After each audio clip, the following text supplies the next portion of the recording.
This video serves as a virtual tour of the conditions in the South Platte River during the 2023 non-irrigation season, highlighting the importance of return flows in the lower portion of the river within Colorado.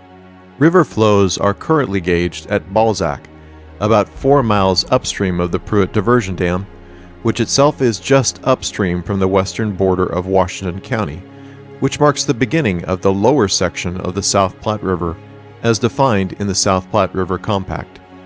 River gauges are also located at Atwood and Crook, with the Julesburg gauges serving as a primary measuring point to determine if Colorado is meeting its compact obligations. This virtual tour follows the South Platte River downstream, compiling drone footage and gauging data from February 20th, 2023.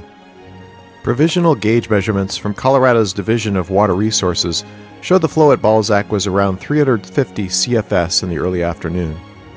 But diversion records and drone footage show how, just a few miles downstream, the South Platte flow entering the lower section became basically zero.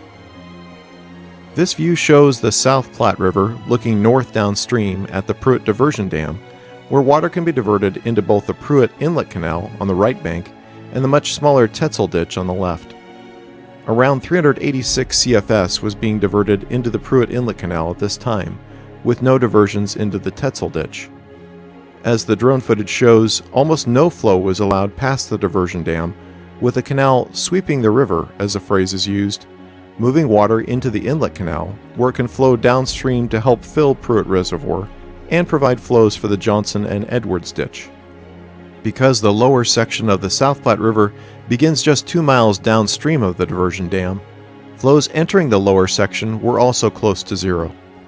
Historical records show that this is a common event during the non-irrigation season, a fact known by the compact negotiators in the 1920s.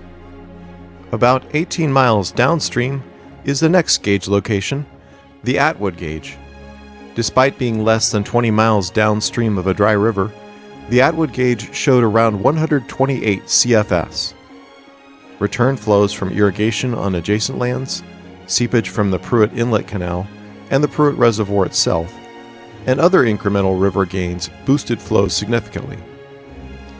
From the Atwood gauge, the South Platte River continues flowing to the northeast, past the community of Sterling, Colorado, before finally reaching the Crook gauge some 38 miles downstream. Flows at this location were about 170 CFS at the time of the drone footage, reflecting continued gains, in part due to return flows from the North Sterling Canal and Reservoir system.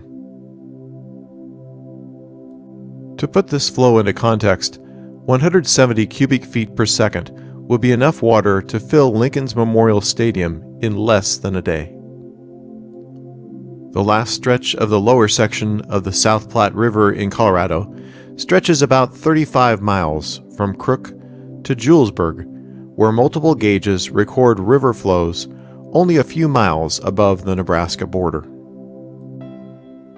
Steady gains were also present in this stretch of the river, with an estimated provisional flow of 200 cubic feet per second at the time of the drone footage.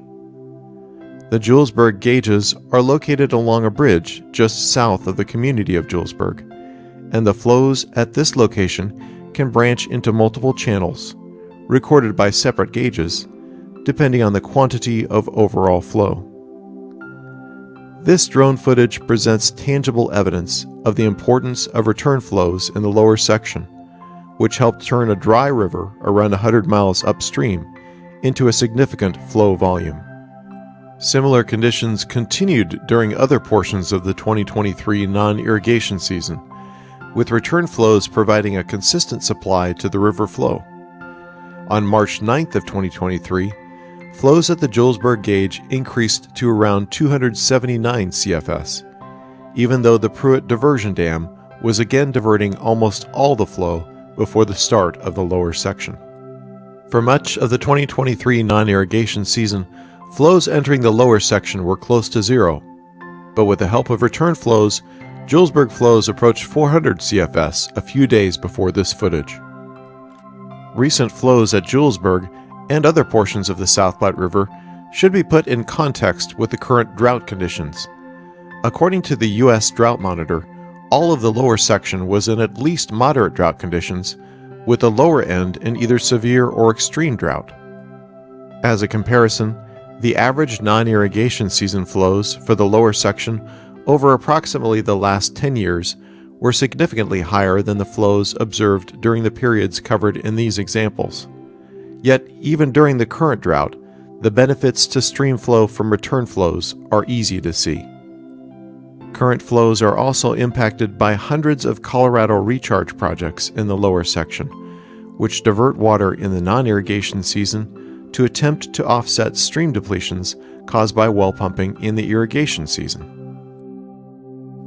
Notably, average flows downstream of Crook may be showing heightened impacts, as numerous large-scale recharge projects are located in this last portion of the lower section.